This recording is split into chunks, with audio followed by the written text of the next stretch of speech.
یہ لو تم کھاؤ۔ عباد نے رات کا بچا ہوا کھانا انتہائی سرد مہری اور نفرت سے اس کی جانب بڑھایا۔ اس کے لہجے میں کاٹ تھی اور آنکھوں میں ایسی تحقیر جیسے وہ کسی انسان سے نہیں بلکہ کسی غلیظ شے سے مخاطب ہو۔ وہ طنزیہ مسکراہٹ لبوں پر سجائے کھڑا تھا کیونکہ گزشتہ شب اس نے اپنی اس نام نہاد منکوہا کو کچن کے باہر رکھے کوڑے دان سے ملازمین کا پھینکا ہوا جھوٹا کھانا چنتے ہوئے دیکھ لیا تھا۔ رباب کا سر جھکا ہوا تھا اور ہاتھ لرز رہے تھے۔ بھوک کی شدت نے اس کی خودداری کو کچل کر رکھ دیا تھا۔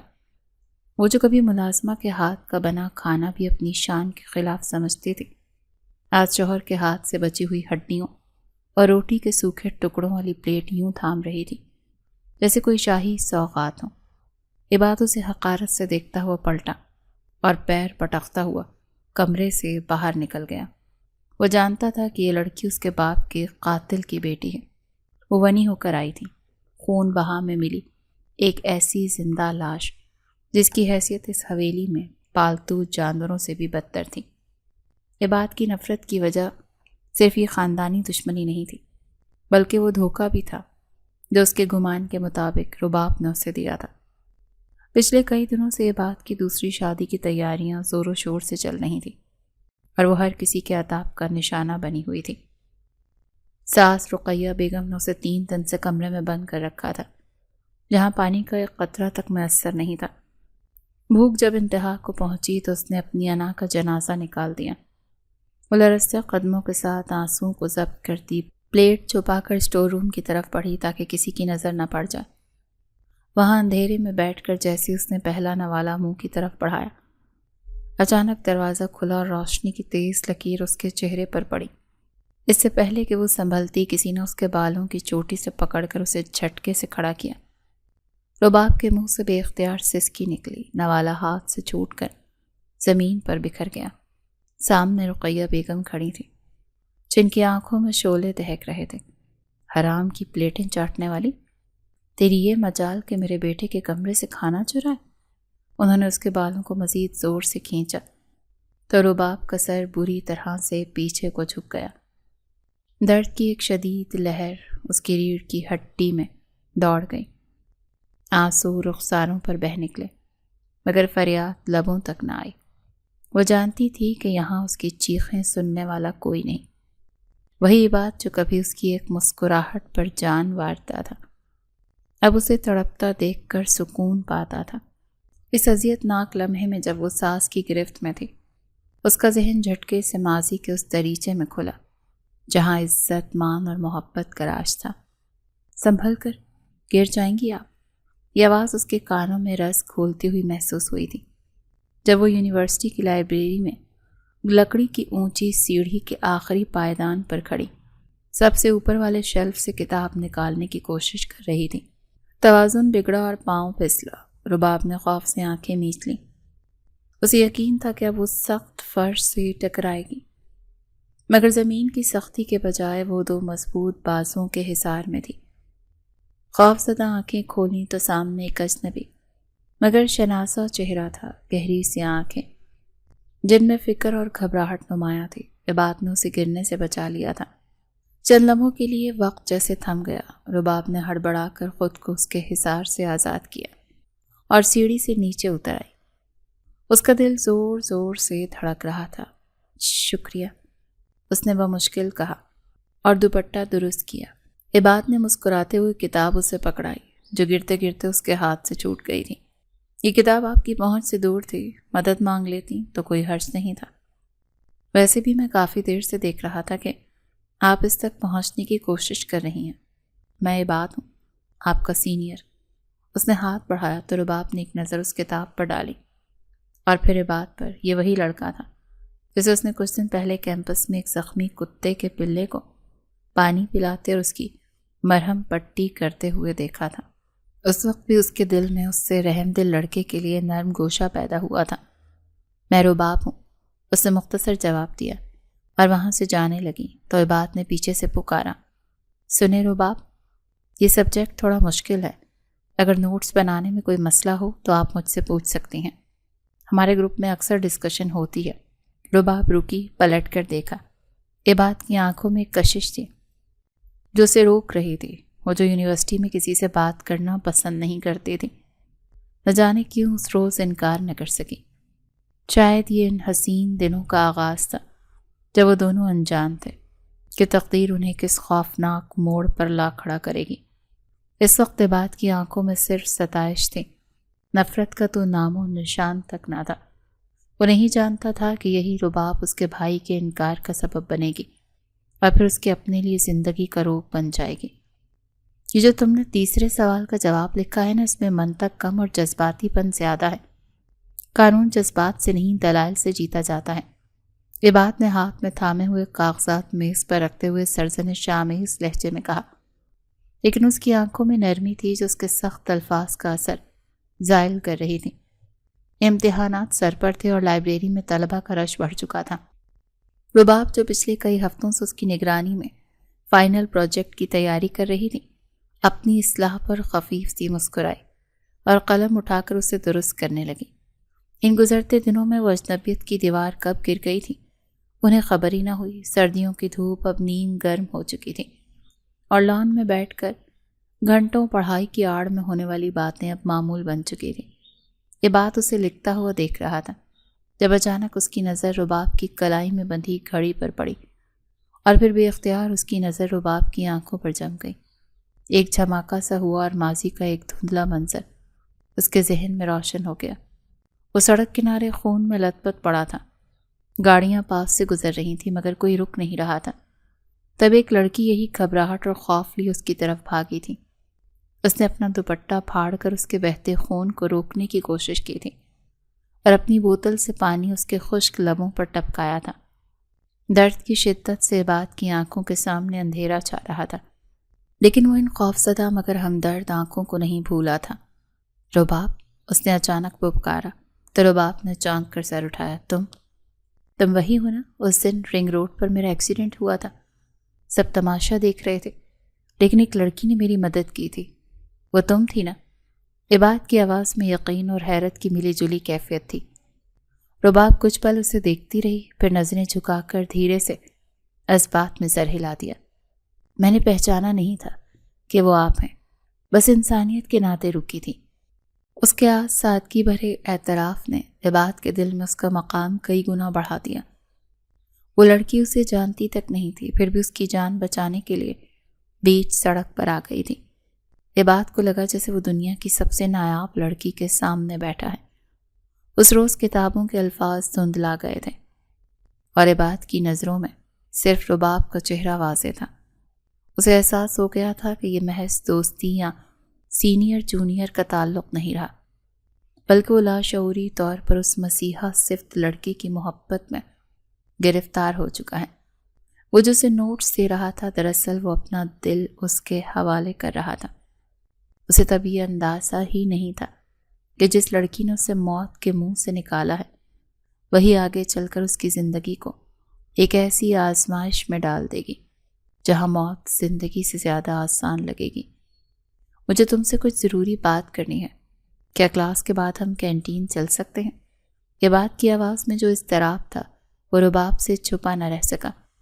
فائنل سیمسٹر کے اختتامی دن چل رہے تھے اور کیمپس میں الوداعی پارٹیوں کی گہما گہمی تھی، مگر عباد کا چہرہ سنجیدہ تھا۔ کینٹین کے کونے والی میز پر بیٹھتے ہی عباد نے تمہید باندھے بغیر اپنی ہتھیلی میز پر رکھی اور اس کی آنکھوں میں جھانکتے ہوئے بولا، رباب، پچھلے 2 سالوں میں تم نے مجھے جس طرح سمجھا ہے شاید میں خود کو بھی نہیں سمجھ پایا۔ میں تمہارے ساتھ زندگی کا ہر سفر طے کرنا چاہتا ہوں۔ میں اپنی امی کو تمہارے گھر بھیجنا چاہتا ہوں۔ فضا میں یکدم خاموشی چھا گئی، ارد گرد کا شور جیسے تھم سا گیا۔ رباب کے چہرے کا رنگ فق پڑ گیا، اس کے ہاتھ سے چائے کا کپ چھلکتے چھلکتے بچا۔ اس نے بے یقینی سے عباد کو دیکھا اور پھر نظریں چرا لیں۔ عباد کو اس رد عمل کی توقع نہیں تھی۔ اسے لگا تھا کہ رباب بھی اس کی محبت کو محسوس کرتے ہیں۔ تم چپ کیوں ہو؟ کیا میں نے کچھ غلط کہہ دیا؟ عباد نے بے چینی سے پوچھا۔ تو رباب نے لرزتے ہوئے ہونٹوں کے ساتھ سر نفی میں ہلایا اور اپنی کتابیں سمیٹنے لگی۔ یہ ممکن نہیں ہے عباد، ہمیں یہ بات یہیں ختم کر دینی چاہیے۔ اس کی آواز بھر آ گئی تھی۔ کیوں ممکن نہیں ہے؟ وجہ تو بتاؤ۔ کیا تم کسی اور کو؟ یہ بات کا جملہ ادھورا رہ گیا جب رباب نے نم آنکھوں سے اسے دیکھا اور وہ تلخ حقیقت بیان کی جو اس نے اب تک چھپا رکھی تھی۔ میری منگنی طے ہو چکی ہے یہ بات، اور میرے گھر والے کبھی بھی خاندان سے باہر رشتہ نہیں کریں گے۔ میں نے کبھی آپ کو اس نظر سے نہیں دیکھا، پلیز مجھے مزید شرمندہ مت کریں۔ یہ الفاظ سے بات کے وجود پر بجلی بن کر گرے۔ وہ سن بیٹھا رہ گیا جبکہ رباب تیزی سے اٹھ کر وہاں سے چلی گئی۔ اس کے جانے کے بعد عباد کو ایسا لگا جیسے کسی نے اس کے سینے سے دل نکال لیا ہو۔ اس دن کے بعد رباب نے یونیورسٹی آنا چھوڑ دیا۔ عباد دیوانوں کی طرح اسے ڈھونڈتا رہا، اس کے دوستوں سے منتیں کی، لیکن جواب یہی ملا کہ اس کی شادی کی تیاریاں ہو رہی ہیں۔ وہ اس کے گھر تک جانے کو تیار تھا، لیکن اپنی انا اور رباب کی عزت کا خیال اسے روک لیتا تھا۔ وہ مایوسی کے اندھیروں میں ڈوبتا چلا گیا۔ اسے خبر نہیں تھی کہ رباب کا یہ انکار اس کی مجبوری تھی یا سچ، لیکن اس انکار نے عباد کے اندر ایک خالی پن پیدا کر دیا تھا۔ وہ نہیں جانتا تھا کہ قدرت نے ان کی جدائی نہیں بلکہ ایک ایسا بھیانک ملاپ لکھ رکھا ہے جو محبت کے بجائے خون اور نفرت کی بنیاد پر ہوگا۔ وہ جس شادی کے غم میں نڈھال تھا وہ شادی کبھی ہونے والی ہی نہیں تھی، کیونکہ قسمت کے فیصلے اٹل اور ظالم ہونے والے تھے۔ میں اس خونی کی بیٹی کو اپنے نکاح میں نہیں لے سکتا۔ جس باپ کے ہاتھوں ہمارے باپ کا خون ہوا ہو، اس کی بیٹی میرے لیے حرام ہے۔ ماں جی، آپ لوگ یہ توقع مجھ سے کیسے کر سکتے ہیں؟ حویلی کے وسیع اور اس ہال میں شہروز کی دھاڑ گونجی تو وہاں موجود ہر شخص سہم گیا۔ سفید چادروں میں لپٹی خواتین کی سسکیاں تھم گئیں، اور رقیہ بیگم جو ابھی اپنے شوہر کی میت اٹھنے کے غم سے نڈھال تھی، بیٹے کے اس دو ٹوک انکار پر پتھر کی ہو گئی۔ چند روز قبل کی وہ منحوس کھڑی سب کی زندگیوں میں اندھیرا کر گئی تھی۔ جب زمینوں کے تنازع پر ہونے والی تلخ کلامی میں مخالف فریق کی گولی چل گئی تھی اور سردار صاحب وہیں ڈھیر ہو گئے تھے۔ یہ قتل جان بوجھ کر نہیں ہوا تھا، محض ایک حادثہ تھا جو غصے کی تیزی میں پیش آیا، لیکن حویلی کا قانون حادثوں کو نہیں مانتا تھا، وہ تو صرف بدلہ جانتا تھا۔ پنچایت بیٹھی، سفید پگڑیاں سر جوڑ کر بیٹھی، اور فیصلہ صادر ہوا کہ خون کے بدلے خون ہوگا یا پھر مخالف فریق اپنی بیٹی کو ونی کر کے حویلی بھیجے گا تاکہ دشمنی رشتہ داری میں بدل جائے اور مزید خون خرابہ نہ ہو۔ مخالف پارٹی کے پاس کوئی چارہ نہیں تھا، انہوں نے اپنی جوان بیٹی کا رشتہ پیش کر دیا، لیکن اب شہروز جو کہ بڑا بیٹا تھا اور جسے یہ ذمہ داری اٹھانی تھی، وہ صاف مکر گیا تھا۔ میرے دل میں کوئی اور ہے ماں جی۔ میں نے شہر میں پڑھائی کے دوران ایک لڑکی کو دیکھا تھا، مسجد کے صحن میں بنا نقاب کے نماز پڑھتے ہوئے۔ اس کے چہرے پر جو نور اور حیا تھی وہ میں بھلا نہیں پایا۔ میں شادی کروں گا تو اسی سے کروں گا، اس قاتل کی بیٹی سے تو ہرگز نہیں۔ شہروز کا لہجہ اٹل تھا اور اسے اس بات سے کوئی غرض نہیں تھی کہ پنچایت کا فیصلہ نہ ماننے کی صورت میں خاندانی دشمنی کی آگ مزید بھڑک اٹھے گی۔ وہ اپنی پسند کی خاطر خاندانی روایات کو ٹھکرا رہا تھا۔ اسے نہیں معلوم تھا کہ جس نورانی چہرے والی لڑکی کی محبت میں وہ اندھا ہو رہا ہے، قدرت اس لڑکی کو ذلت کی چادر اڑا کر اس کے گھر کی دہلیز پر لا رہی ہے، مگر اس کے لیے نہیں بلکہ اس کے چھوٹے بھائی کے لیے۔ عباد جو کونے میں سر جھکائے بیٹھا تھا، جس کی آنکھیں باپ کے غم اور رباب کی جدائی کے صدمے سے خشک ہو چکی تھیں، اس نے دھیرے سے سر اٹھایا۔ اس کے اندر سب کچھ ختم ہو چکا تھا۔ یونیورسٹی کا وہ سنہری دور، رباب کا وہ معصوم چہرہ، وہ انکار، سب کچھ جیسے کسی اور جنم کی کہانی لگ رہی تھی۔ اسے لگا جب محبت مر چکی ہے تو اب زندگی کس کے ساتھ گزرے، اس سے کیا فرق پڑتا ہے۔ رقیہ بیگم نے بے بسی سے چھوٹے بیٹے کی طرف دیکھا، ان کی آنکھوں میں التجا تھی۔ یہ بات تم دیکھ رہے ہو نا، تمہارا بھائی کیا کہہ رہا ہے؟ اگر یہ لڑکی اس گھر میں نہ آئی تو تمہارے باپ کا خون رائے گاں جائے گا، ہماری پگڑی قدموں میں رل جائے گی۔ کیا تم بھی اپنے بھائی کی طرح مجھے مایوس کرو گے؟ ماں کی آواز میں ٹوٹ پھوٹ تھی۔ عباد نے خالی نظروں سے اس بوڑھی عورت کو دیکھا جس کا سہاگ اجڑ چکا تھا اور اب ممتا بھی داؤ پر لگی تھی۔ اس کے دل میں ایک عجیب سی ویرانی تھی۔ رباب کے جانے کے بعد اسے اپنی خوشیوں سے کوئی دلچسپی نہیں رہی تھی۔ آپ فکر نہ کریں ماں جی، فیصلہ نہیں بدلے گا، وہ لڑکی اس گھر میں آئے گی۔ اگر بھائی تیار نہیں ہے تو میں تیار ہوں۔ اس کے الفاظ حویلی کے در و دیوار سے ٹکرائے۔ ایک سناٹا چھا گیا۔ یہ کوئی خوشی کا فیصلہ نہیں تھا، بلکہ ایک قربانی تھی۔ عباد نے یہ فیصلہ کسی جذبے کے تحت نہیں بلکہ ایک مردہ دلی کے ساتھ کیا تھا۔ اسے نفرت تھی اس نامعلوم لڑکی سے جس کے باپ نے اس کا باپ چھینا تھا، مگر وہ یہ زہر کا گھونٹ پینے کو تیار تھا۔ وہ نہیں جانتا تھا کہ جس لڑکی کو وہ قاتل کی بیٹی سمجھ کر نفرت کی بھینٹ چڑھانے جا رہا ہے، وہ دراصل وہی رباب ہے جس کے لیے اس کا دل آج بھی دھڑکتا ہے۔ تقدیر کا لکھا کتنا عجیب تھا، وہ دونوں ایک دوسرے سے بھاگ رہے تھے، ایک انکار کر کے اور دوسرا مایوس ہو کر، مگر حالات کی آندھی انہیں گھسیٹ کر وہیں لا رہی تھی جہاں انہیں ایک دوسرے کا ہونا تھا، لیکن محبت سے نہیں، جبر اور نفرت سے۔ فیصلہ ہو چکا تھا، نکاح کی تاریخ مقرر نہیں کی گئی تھی بلکہ اسی شام کا وقت طے پایا۔ نہ کوئی بارات، نہ کوئی ڈھول، نہ کوئی جشن، بس ایک خاموش سوگوار سی تقریب جس میں دو زندگیوں کا سودا ہونا تھا۔ عباد اپنے کمرے میں گیا، دیوار پر لگی یونیورسٹی کے گروپ فوٹو میں رباب کے مسکراتے چہرے کو آخری بار دیکھا اور پھر تصویر الٹی کر دی۔ اس نے اپنے دل پر ایک پتھر رکھ لیا تھا۔ اب اسے محبت نہیں کرنی تھی، اب اسے صرف ذمہ داری نبھانی تھی اور بدلہ لینا تھا اس خاندان سے جس نے اس کی ہستی کھیلتی زندگی کو ماتم کدہ بنا دیا تھا۔ شام کے سائے گہرے ہوتے ہی حویلی کے مرد مخالف فریق کے ڈیرے پر پہنچ گئے۔ ماحول میں شدید تناؤ تھا اور ہر طرف ہو کا عالم تھا۔ نکاح خواں اور گواہان پہلے ہی زنان خانے کی طرف بڑھے جہاں دلہن موجود تھی۔ عباد باہر مردانے میں سر جھکائے بیٹھا تھا۔ اس کا چہرہ اسپاٹ تھا، اس نے شیروانی نہیں پہن رکھی تھی بلکہ سفید شلوار قمیص پر کالی چادر اوڑھے رکھی تھی جو اس کے سوگوار ہونے کی نشانی تھی۔ اندر کمرے میں کوہرام مچا ہوا تھا۔ گواہان نے جب دروازے کی اوٹ سے دلہن سے اجازت طلب کی تو جواب میں صرف سسکیوں کی آواز آئی۔ رباب جو سرخ جوڑی کے بجائے ایک سادہ سے سوٹ میں ملبوس تھی اور جس کے سر پر بڑی سی چادر تھی، وہ زمین پر سمٹی بیٹھی کانپ رہی تھی۔ اس کے لیے یہ نکاح نہیں بلکہ سزائے موت کا پروانہ تھا۔ کافی دیر کی خاموشی اور دباؤ کے بعد بالآخر ایک لرزتی ہوئی نحیف سی آواز میں قبول ہے سنائی دیا۔ یہ دو الفاظ اس کی زندگی کے فیصلے پر مہر ثبت کر گئے۔ گواہان باہر آئے اور مولوی صاحب نے نکاح نامہ عباد کے سامنے رکھا۔ کیا آپ کو یہ نکاح قبول ہے؟ مولوی صاحب کی آواز بھاری تھی۔ عباد نے ایک نظر سامنے بند دروازے پر ڈالی جہاں سے وہ لڑکی آنے والی تھی۔ اس کے اندر نفرت کا لاوا ابل رہا تھا۔ اس نے دانت پیستے ہوئے بمشکل کہا قبول ہے۔ یہ اقرار نہیں بلکہ اس کی اپنی خواہشات کے قتل کا اعلان تھا۔ کچھ دیر بعد دستخط شدہ کاغذات منشی کے حوالے کیے گئے۔ عباد نے ان پر نظر ڈالنے کی زحمت بھی نہیں کی کہ دلہن کا نام کیا ہے۔ اس کے لیے وہ صرف ونی تھی، ایک بے نام وجود۔ رخصتی کا وقت آیا تو کوئی جہیز، کوئی سامان نہیں تھا۔ وہ لڑکی خالی ہاتھ سر پر میلی سی چادر اوڑھے باہر آئی۔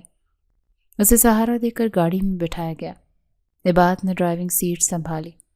پورے راستے گاڑی میں قبرستان جیسی خاموشی رہی۔ وہ لڑکی پچھلی سیٹ پر سمٹی بیٹھی مسلسل کانپ رہی تھی۔ عباد نے شیشے سے اس کی ایک جھلک دیکھنے کی بھی کوشش نہیں کی۔ اس کے وجود سے بھی اسے کراہیت آ رہی تھی۔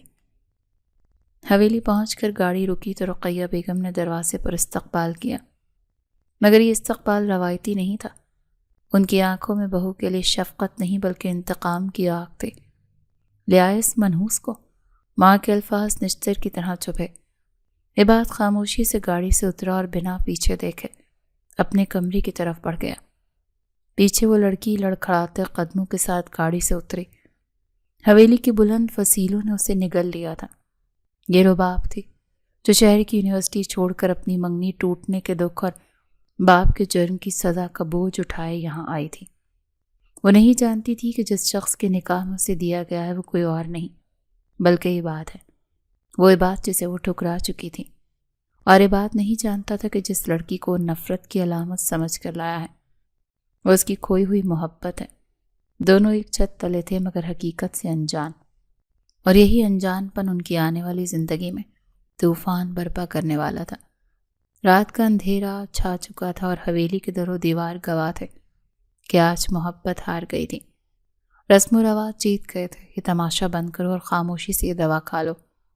مجھے اس وقت تمہاری سسکیوں سے زیادہ اپنے سر کے درد کی فکر ہے۔ عباد کی آواز پاٹ اور انتہائی روکی تھی۔ رات کا پچھلا پہر تھا اور حویلی پر ہو کا عالم طاری تھا۔ عباد کو شدید سر درد نے بیدار کر دیا۔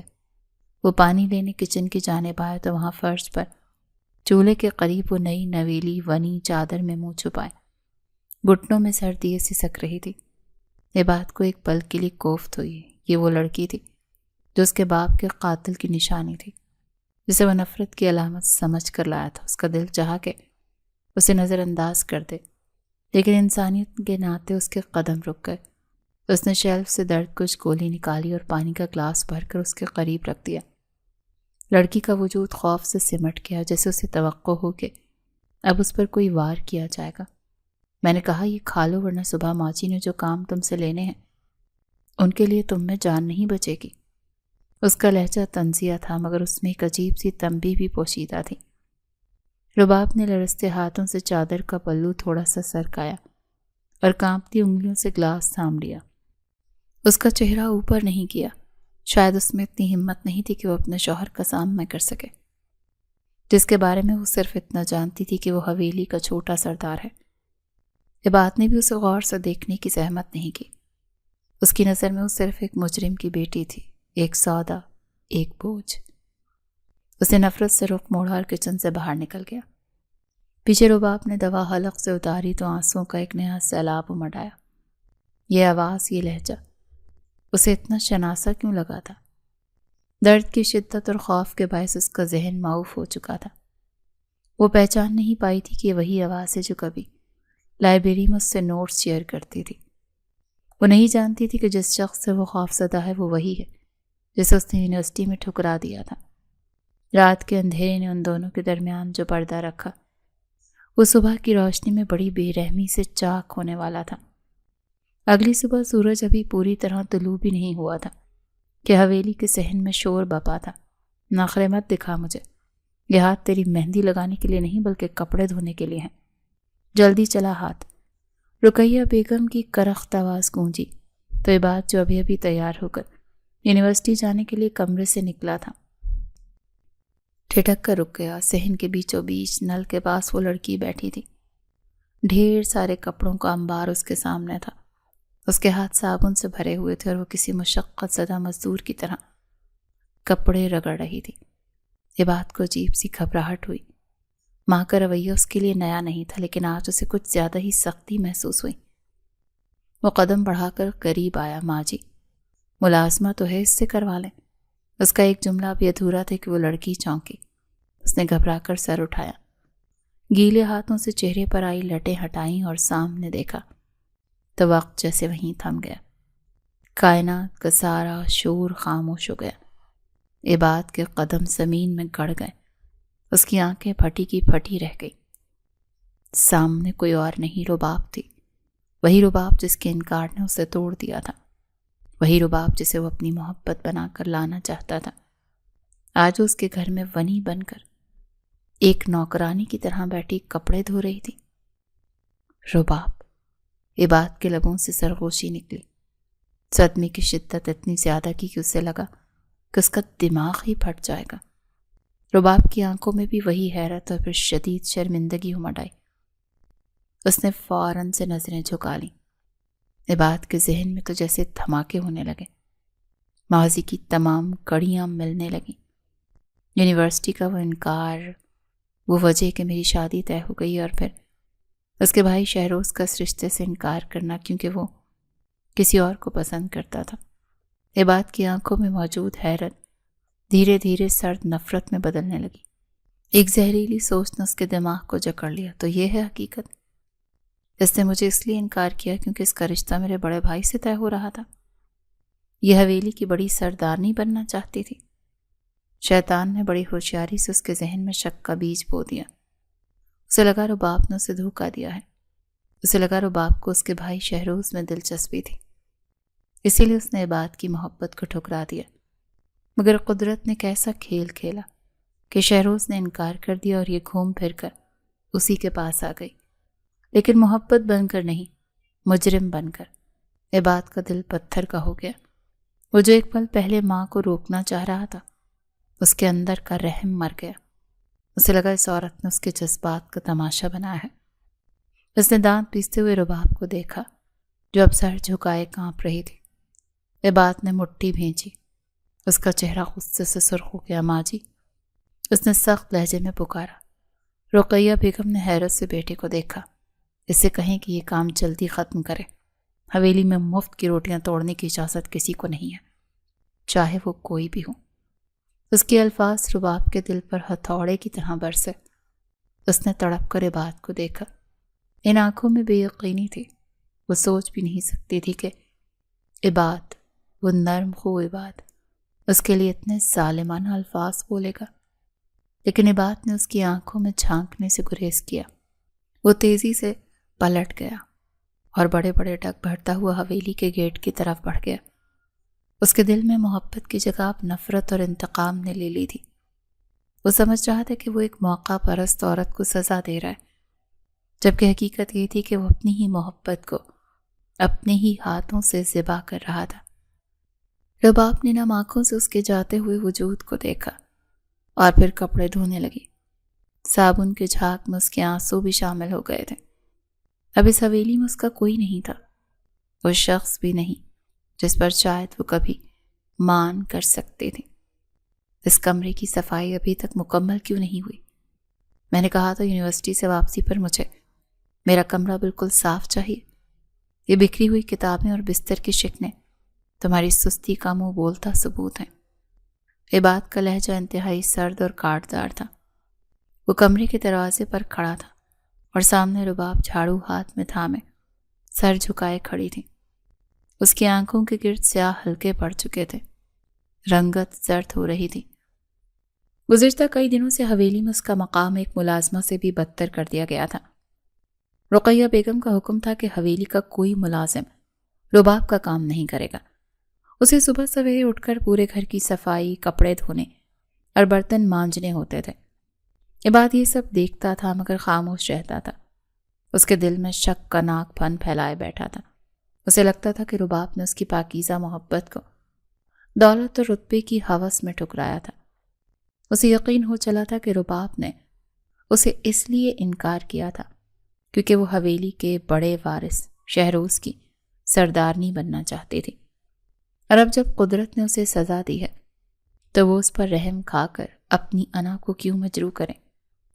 یہ وہ بھول گیا تھا کہ یہ وہی لڑکی ہے جس نے کبھی اس کی جان بچائی تھی۔ نفرت کی دھند نے ماضی کے تمام خوبصورت نقوش دھو ڈالے تھے۔ رباب نے لرزتے ہاتھوں سے کتابیں سمیٹنا شروع کی۔ اس کے ہاتھ اتنے کمزور ہو چکے تھے کہ کتابوں کا بوجھ اٹھانا بھی محال لگ رہا تھا۔ عبادت اسے کام کرتا دیکھ کر کرسی پر بیٹھ گیا اور لیپ ٹاپ کھول کر جیسے اسے اس کے ہونے یا نہ ہونے سے کوئی فرق نہیں پڑتا، حالانکہ اس کی نگاہیں اسکرین پر جمی تھی، مگر دھیان مسلسل رباب کی طرف تھا جو لڑکھڑاتے قدموں سے چل رہی تھی۔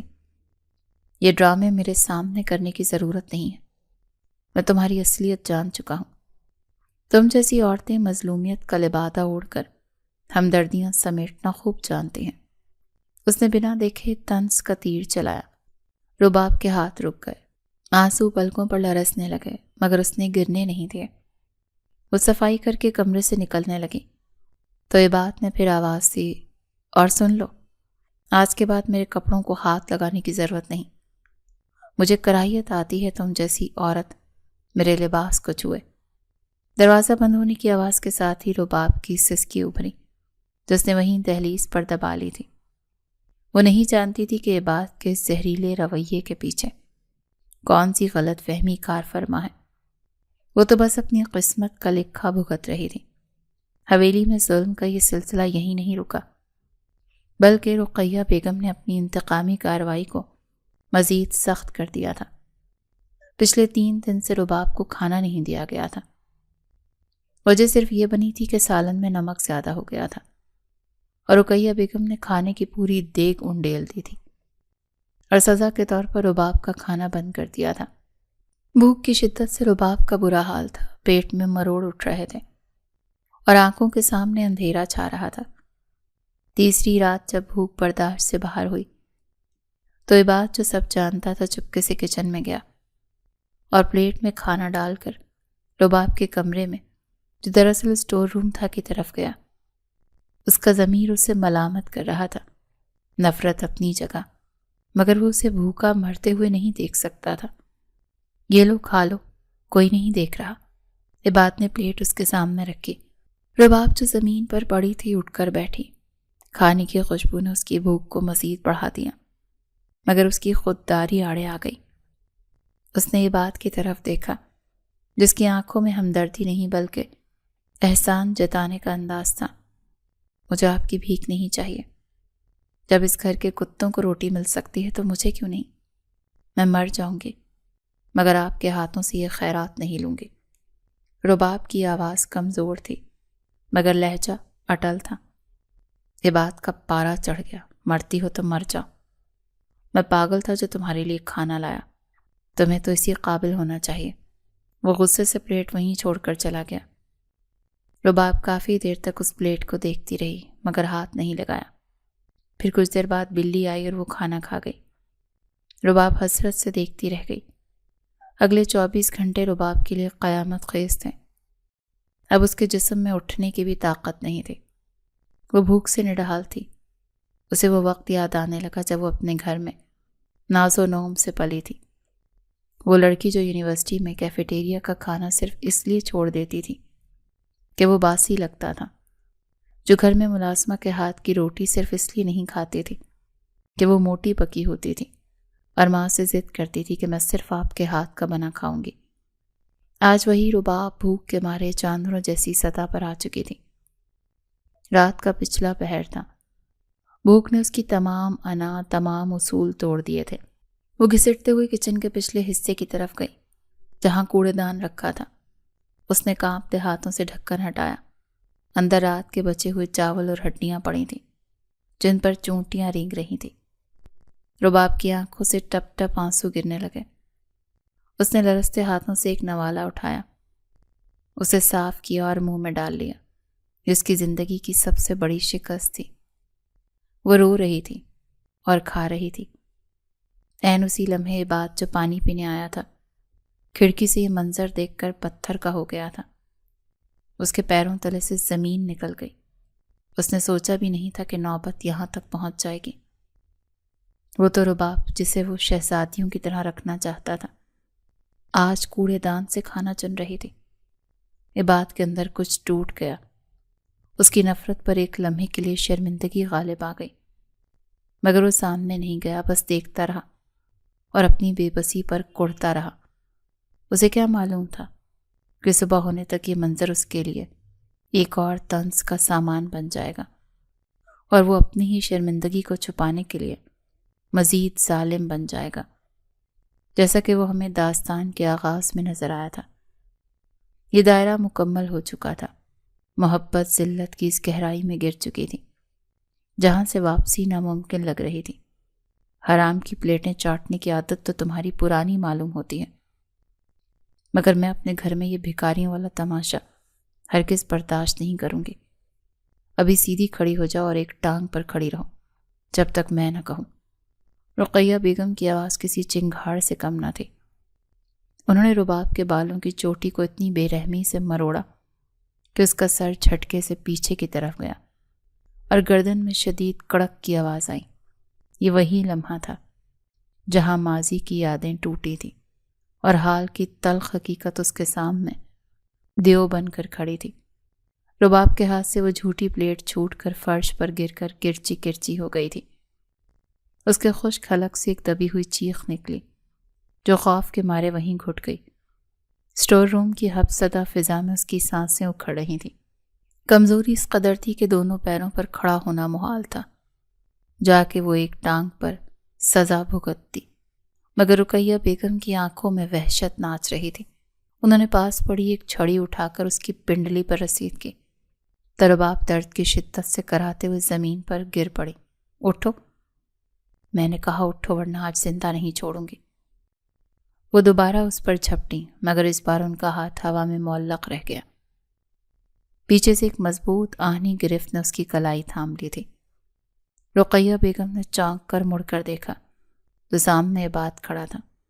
اس کا چہرہ غصے سے تمتمایا ہوا تھا اور اس کی آنکھوں میں ایسی اجنبیت تھی جو ماں نے پہلے کبھی نہیں دیکھی تھی۔ یہ بات جو اب تک خاموش تماشائی بنا اپنی نفرت کی آگ میں جل رہا تھا، آج اس ظلم کی انتہا دیکھ کر اس کے صبر کا پیمانہ لبریز ہو گیا تھا۔ اسے وہ لمحہ یاد آ گیا جب اس لڑکی نے سڑک پر اپنی جان خطرے میں ڈال کر اس کی مدد کی تھی، اور آج وہی لڑکی اس کی ماں کے قدموں میں جانوروں کی طرح تڑپ رہی تھی۔ عباد نے ماں کا ہاتھ جھٹکے سے چھوڑا اور جھک کر رباب کو بازو سے پکڑ کر کھڑا کیا، جو درد سے نڈھال ہو رہی تھی۔ بس بہت ہو گیا ماں جی، یہ کوئی جانور نہیں، انسان ہے، اور اس سے بڑھ کر یہ میرے نکاح میں ہے۔ میں مزید یہ تماشا نہیں دیکھ سکتا۔ اس کی آواز میں ایسی گرج تھی کہ رقیہ بیگم دنگ رہ گئی۔ رباب نے حیرت اور بے یقینی سے اپنے شوہر کو دیکھا جو پہلی بار اس کے لیے ڈھال بنا تھا۔ عباد نے اسے سہارا دے کر چلنے کا اشارہ کیا تو رباب نے خوف سے پیچھے ہٹنا چاہا، مگر عباد کی گرفت سخت تھی۔ وہ فیصلہ کر چکا تھا کہ اب ایک پل بھی اس لڑکی کو اس جہنم میں نہیں رکھے گا جہاں اس کی عزت اور زندگی دونوں داؤ پر لگے ہوئے تھے۔ چپ چاپ گاڑی میں بیٹھ جاؤ، ایک لفظ بھی مت بولنا، ورنہ مجھ سے برا اور کوئی نہیں ہوگا۔ عباد نے اسے گاڑی کی اگلی سیٹ پر تقریباً دھکیلتے ہوئے بٹھایا اور خود ڈرائیونگ سیٹ سنبھال لی۔ گاڑی کے ٹائروں نے حویلی کی زمین کو غصے سے روندا اور وہ دھول اڑاتے ہوئے مین گیٹ سے باہر نکل گئے۔ رباب ابھی تک سکتے کے عالم میں تھی، اس کا جسم کانپ رہا تھا اور وہ اپنی میلی کچیلی چادر میں سمٹی ہوئی کھڑکی سے باہر بھاگتے درختوں کو دیکھ رہی تھی۔ اسے یقین نہیں آ رہا تھا کہ وہ اس قید خانے سے باہر نکل آئی ہے۔ عباد کا چہرہ اسپاٹ تھا، وہ اسٹیئرنگ وہیل کو اتنی زور سے بھینچ رہا تھا کہ اس کے پور سفید پڑ گئے تھے۔ اسے خود سمجھ نہیں آ رہا تھا کہ وہ اسے کہاں لے کر جا رہا ہے، بس اتنا پتا تھا کہ شہر جانا ہے، جہاں ان کی یونیورسٹی تھی، جہاں ان کی زندگی کے کچھ اور باب کھلے تھے۔ سفر خاموشی سے کٹ رہا تھا کہ اچانک عباد کے موبائل کی گھنٹی بجی۔ اسکرین پر ماں جی کا نام جگمگا رہا تھا۔ عباد نے گہری سانس لی اور فون کان سے لگا لیا۔ دوسری طرف سے رقیہ بیگم کی چیخ و پکار سنائی دی۔ دیکھا تم نے؟ میں کہتی تھی نا یہ لڑکی منحوس سے بھاگ گئی نا تمہیں ورغلا کر۔ یہ کلنک ہے ہمارے ماتھے پر، واپس لاؤ اسے، میں اس کی ٹانگیں توڑ دوں گی۔ ماں کے الفاظ میں زہر تھا۔ عباد نے کنکھیوں سے رباب کو دیکھا جو سہم کر مزید سکڑ گئی تھی۔ اسے اندازہ ہو گیا تھا کہ فون پر کون ہے اور کیا باتیں ہو رہی ہیں۔ عباد کے ماتھے پر بل پڑ گئے۔ اس نے سخت لہجے میں ماں کی بات کاٹتے ہوئے کہا، وہ بھاگی نہیں ہے، میں اسے لے کر آیا ہوں، اور وہ کلنک نہیں، میری بیوی ہے۔ آئندہ اس کے بارے میں ایسے الفاظ استعمال کرنے کی ضرورت نہیں ہے۔ میں اسے شہر اپنے فلیٹ پر لے جا رہا ہوں کیونکہ اگلے ہفتے اس کے پیپرز ہیں۔ جب تک اس کے امتحانات ختم نہیں ہوتے ہم واپس نہیں آئیں گے۔ اس نے ماں کے مزید کچھ بولنے سے پہلے ہی کال کاٹ کر موبائل سیٹ پر پھینک دیا۔ گاڑی میں پھر سے سناٹا چھا گیا، مگر اس بار یہ سناٹا پہلے جیسا بوجھل نہیں رہا تھا۔ رباب نے چوری چھپے عباد کو دیکھا، اس کی آنکھوں میں شکر گزاری کے آنسو تیرنے لگے۔ عباد نے اگرچہ اب بھی اس سے کوئی نرم بات نہیں کی تھی، لیکن اس کا میری بیوی ہے کہنا رباب کے زخموں پر مرہم رکھ گیا تھا۔ وہ نہیں جانتی تھی کہ یہ ہمدردی ہے یا فرض، مگر اسے اتنا اطمینان ضرور ہو گیا تھا کہ اب وہ محفوظ ہاتھوں میں ہے۔ گاڑی شہر کی حدود میں داخل ہو رہی تھی اور شام کے سائے ان دونوں کی زندگیوں میں ایک نئے سویرے کی نوید سنا رہے تھے۔ تمہارے ہاتھ کیوں کانپ رہے ہیں؟ میں نے صرف پانی کا گلاس مانگا ہے، کوئی تمہاری جان نہیں مانگی۔ عباد کی آواز میں جھنجھلاہٹ نہیں بلکہ ایک عجیب سی بے بسی تھی۔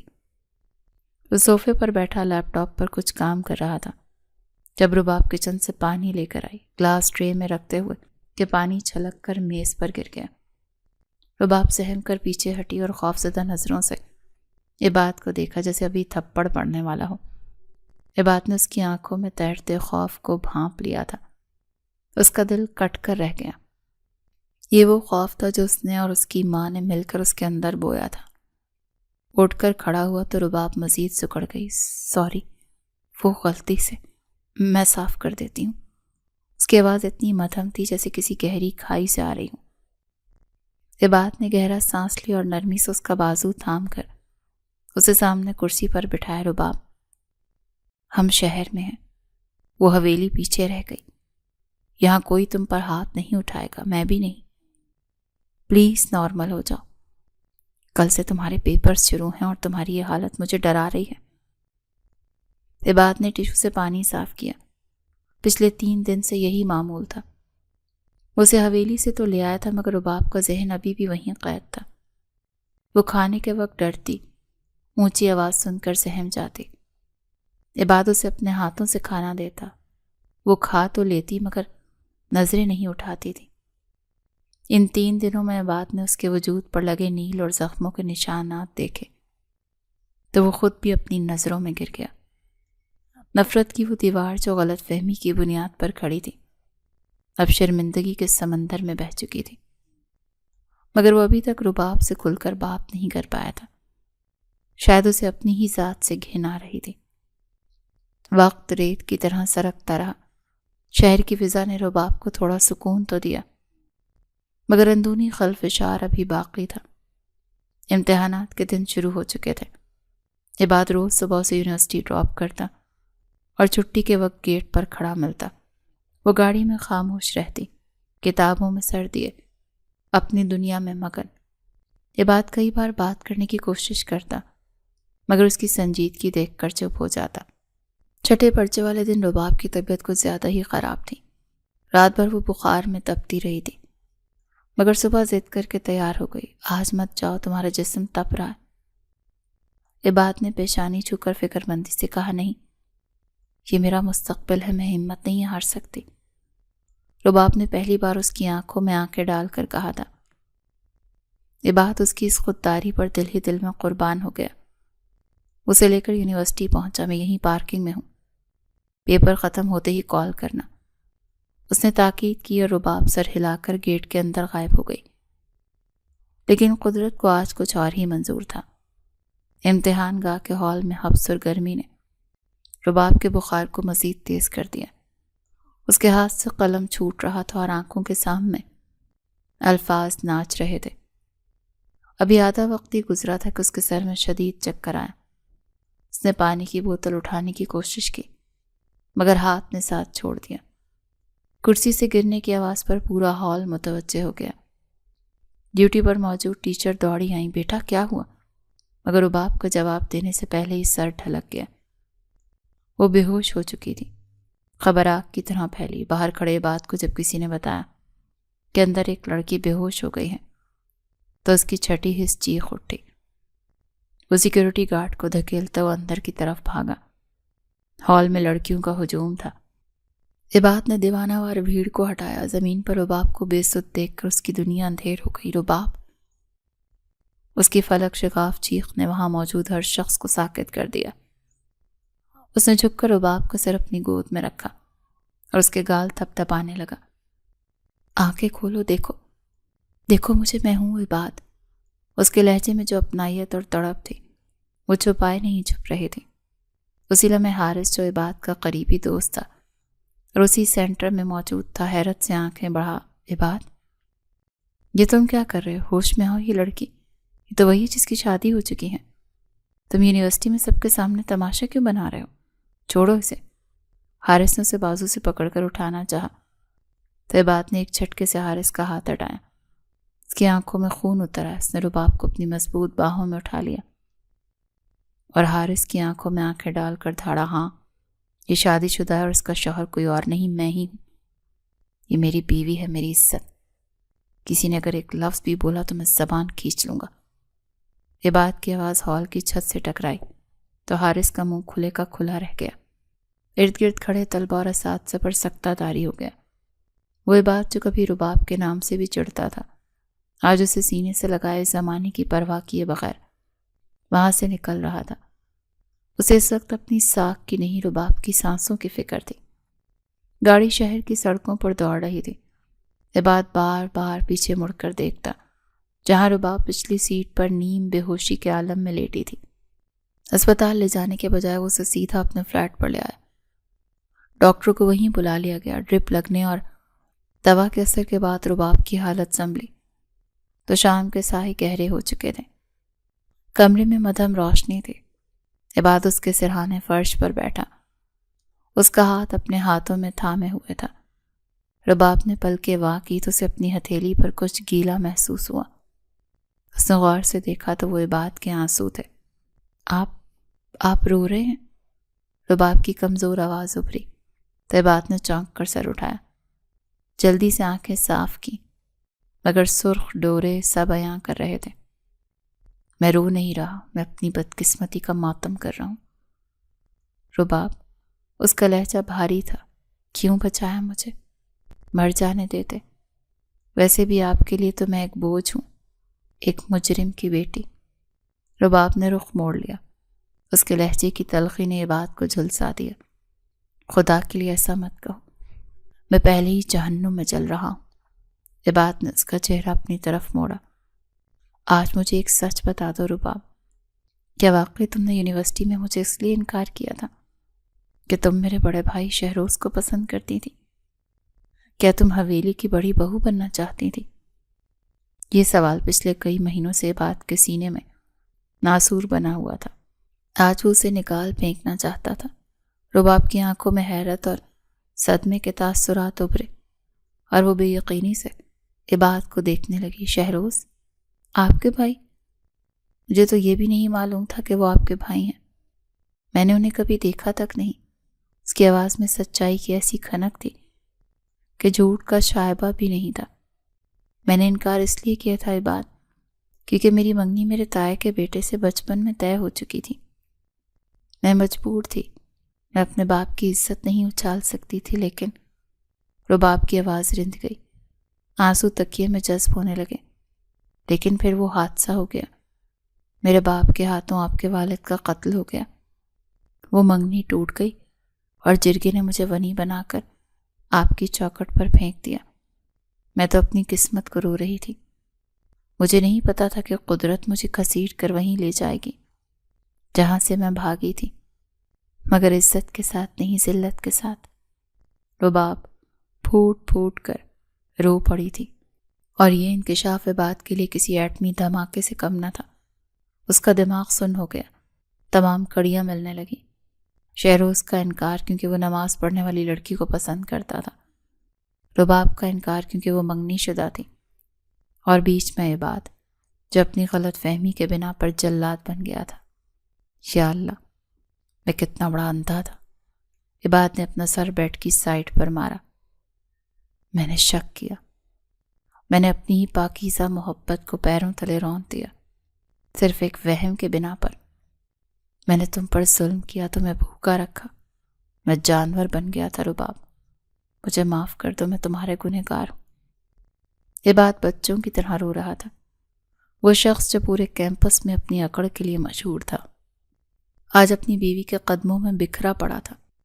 رباب نے لرزتا ہوا ہاتھ اس کے بالوں میں پھیرا۔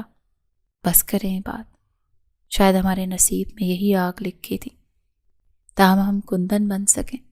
اس کے لمس نے عباد کو جیسے نئی زندگی دی۔ اس نے سر اٹھایا اور رباب کے ہاتھوں کو دیوانہ وار چومنے لگا۔ اب کوئی آگ تمہیں نہیں چھوئے گی، یہ میرا وعدہ ہے۔ کل تمہارا آخری پیپر ہے، وہ دے دو اور اس کے بعد ہم حویلی واپس جائیں گے۔ رباب کا جسم کانپ اٹھا۔ حویلی؟ نہیں عباد، وہاں بی بی جی مجھے مار ڈالیں گی۔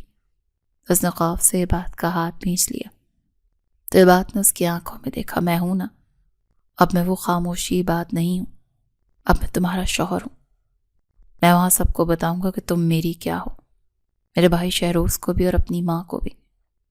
اب جنگ ہوگی تو حق کے لیے ہوگی۔ اس کی آواز میں ایسا عزم تھا جس نے رباب کے خوفزدہ دل کو ڈھارس دی۔ کمرے میں پھیلی غلط فہمیوں کی دھند چھٹ گئی تھی۔ اب ان کے درمیان صرف محبت اور ایک انکہا عہد تھا، مگر وہ نہیں جانتے تھے کہ حویلی میں شہروز واپس آ چکا ہے اور ایک نیا طوفان ان کا منتظر ہے۔ کیا عباد کا یہ نیا روپ حویلی کی پرانی روایات کو شکست دے پائے گا؟ یہ سوال ابھی باقی تھا، مگر فی الحال اس کمرے میں صرف سکون تھا، ایک طویل اور تھکا دینے والے سفر کے بعد ملنے والا پہلا سکون۔ گاڑی حویلی کے گیٹ سے اندر داخل ہوئی تو شام کے سائے گہرے ہو چکے تھے۔ وہی حویلی جہاں سے رباب کو جان بچا کر بھاگنا پڑا، آج وہ دوبارہ وہیں تھی، لیکن اس بار وہ اکیلی نہیں تھی۔ عباد نے گاڑی روکی اور اس کی طرف دیکھا۔ رباب کے چہرے پر خوف واضح تھا۔ اس نے بے اختیار اپنی چادر کو مٹھی میں بھینچ لیا۔ نیچے اترو رباب، ڈرو مت، میں تمہارے ساتھ ہوں۔ یہ بات نے اسے تسلی دی اور خود گاڑی سے اتر کر اس کی طرف آیا دروازہ کھولنے کے لیے۔ ابھی وہ دونوں پورچ میں کھڑے ہی تھے کہ سامنے سے رقیہ بیگم تیز قدموں سے آتی دکھائی دی۔ ان کے چہرے پر وہی پرانا غصہ اور نفرت تھی جو کم ہونے کا نام ہی نہیں لے رہی تھی۔ تم اسے واپس لے آئے میرے منع کرنے کے باوجود؟ رقیہ بیگم کی آواز اونچی تھی۔ وہ سیدھا رباب کی طرف بڑھی جیسے اسے کچا چبا جائیں گی۔ نکالو اسے میرے گھر سے، یہ منحوس سایہ ہے، اس کے باپ نے تمہارے باپ کو مارا اور تم۔ رقیہ بیگم نے ہاتھ اٹھایا ہی تھا کہ یہ بات نے ان کا ہاتھ ہوا میں تھام لیا۔ یہ منظر حویلی کے پرانے ملازموں کے لیے نیا تھا۔ آج سے پہلے یہ بات نے کبھی ماں کے سامنے اونچی آواز بھی نہیں نکالی تھی۔ بس ماں جی بہت ہو گیا۔ یہ بات کی آواز دھیمی تھی مگر اس میں چٹان جیسی سختی تھی۔ یہ ہاتھ اب رباب پر نہیں اٹھ سکتا کیونکہ یہ صرف ونی نہیں میری بیوی ہے اور عزت ہے اس گھر کی۔ ہم نے بدلہ لینے کے لیے ایک معصوم لڑکی کی زندگی جہنم بنا دی، کیا یہ کافی نہیں تھا؟ رقیہ بیگم حیرت سے بیٹے کو دیکھ رہی تھی۔ اچانک پیچھے سے ایک بھاری آواز ہے، یہ کیا تماشا ہے؟ سب نے پلٹ کر دیکھا تو برآمدے میں شہروز کھڑا تھا۔ یہ بات کا بڑا بھائی جو بھی گاؤں واپس آیا تھا تاکہ اپنی زمینوں کا معاملہ نمٹا کر لندن جا سکے۔ اسے دیکھ کر رقیہ بیگم کو سہارا مل گیا۔ دیکھو شہروز، تم نے تو غیرت دکھا کر انکار کر دیا مگر تمہارا بھائی اس قاتل بیٹی کے عشق میں پاگل ہو گیا ہے۔ شہروز نے ناگواری سے ماتھے پر بل ڈالے اور تیز قدموں سے عباد کی طرف بڑھا۔ عباد، ماں جی ٹھیک کہہ رہی ہیں، دشمنوں کو گھر میں نہیں پالتے، ہٹو سامنے سے، میں دیکھتا ہوں کون ہے یہ۔ شہروز غصے میں آگے آیا۔ عباد ہٹ گیا، رباب سہم کر پیچھے ہونے لگی۔ جیسے ہی شہروز کی نظر رباب کے چہرے پر پڑی تو اس کے قدم وہیں جم گئے۔ اس کے منہ سے تو الفاظ غائب ہو گئے۔ یہ وہی چہرہ تھا، وہی آنکھیں جنہیں اس نے شہر کی یونیورسٹی کی مسجد میں بنا نقاب کے نماز پڑھتے دیکھا تھا، جس کی ایک جھلک کے لیے وہ دیوانہ وار ڈھونڈتا رہا تھا، جس کی خاطر اس نے باپ کے قاتل کی ونی سے بنا دیکھے انکار کر دیا تھا۔ اسے اپنی آنکھوں پر یقین نہیں آ رہا تھا۔ یہ تم؟ شہروز کے لبوں سے بس اتنا نکلا۔ اس کے چہرے کا رنگ فق ہو گیا۔ رباب اسے پہچان نہیں پائی کیونکہ اس نے شہروز کو کبھی دیکھا ہی نہیں تھا۔ شہروز کا دماغ چکرانے لگا۔ قدرت نے اس کے ساتھ کیسا عجیب کھیل کھیلا تھا۔ وہ جس ونی سے بھاگ رہا تھا وہی اس کی محبت تھی۔ اگر وہ اس دن تصویر دیکھ لیتا یا ضد نہ کرتا تو آج رباب اس کی بیوی ہوتی۔ اس کا اپنا انکار ہی اس کی سب سے بڑی سزا بن گیا تھا۔ عباد حیران تھا کہ بھائی اچانک چپ کیوں ہو گئے۔ بھائی آپ؟ شہروز نے ایک نظر عباد کو دیکھا اور پھر رباب کو جو عباد کے بازو کے پاس کھڑی تھی۔ شہروز کی آنکھوں میں ایک شدید پچھتاوا ابھرا جسے صرف وہ خود سمجھ سکتا تھا، لیکن اب بہت دیر ہو چکی تھی۔ وہ لڑکی اب اس کی بھابھی بن چکی تھی۔ شہروز نے گہرا سانس لیا، اپنی مٹھی بھینچی اور زبردستی مسکرایا۔ نہیں عباد، کچھ نہیں، بس مجھے لگا میں اسے جانتا ہوں، مگر شاید غلط فہمی تھی۔ اس نے جھوٹ بول کر بات وہیں ختم کر دی اور اپنی محبت کو وہیں دل میں دفن کر دیا۔ تم ٹھیک کہہ رہے ہو عباد، حادثے کا بدلہ ظلم سے نہیں لیا جا سکتا۔ میں اپنی سرداری تمہیں دیتا ہوں۔ میں کل صبح ہی لندن جا رہا ہوں، ہمیشہ کے لیے۔ وہ ماں کو کچھ بولے کہے بغیر تیزی سے اندر چلا گیا۔ شاید وہ اپنی آنکھوں کی نمی چھپانا چاہتا تھا۔ اگلی صبح کا سورج حویلی کے صحن میں پھیلا تو ماحول بدلا ہوا تھا۔ کچن میں ملازمہ ناشتہ بنا رہی تھی۔ رباب جو کل تک میلی چادر میں تھی آج صاف ستھرے کپڑوں میں ملبوس کچن میں کھڑی تھی۔ عباد اندر آیا تو رباب اسے دیکھ کر ہلکا سا مسکرائی۔ عباد نے میز پر رکھی پلیٹ اٹھائی اور اس میں سے ایک نوالا بنایا اور رباب کے منہ کی طرف بڑھایا۔ رباب چونکی۔ اسے وہ وقت یاد آیا جب اسی کچن میں اسی جگہ اسے جھوٹا کھانا دیا گیا تھا اور کہا گیا تھا یہ لو تم کھاؤ۔ آج جملہ وہی تھا مگر انداز بدل چکا تھا۔ یہ لو تم کھاؤ۔ عباد کی آواز میں نرمی تھی۔ رباب کی آنکھوں میں آنسو تیرنے لگے۔ اس نے نوالا لے لیا۔ باہر گاڑی کا ہارن بجا۔ یہ شہروز کے جانے کا اشارہ تھا۔ رباب کھڑکی سے اسے جاتا دیکھ رہی تھی۔ وہ نہیں جانتی تھی کہ جانے والا اپنے ساتھ ایک ادھوری کہانی بھی لے کر جا رہا ہے جس کا راز ہمیشہ کے لیے اس کے سینے میں دفن رہے گا۔ گاڑی دھول اڑاتی ہوئی اوجھل ہو گئی اور رباب نے سکون سے عباد کی طرف دیکھا۔ جو اب اس کا حال بھی تھا اور مستقبل بھی۔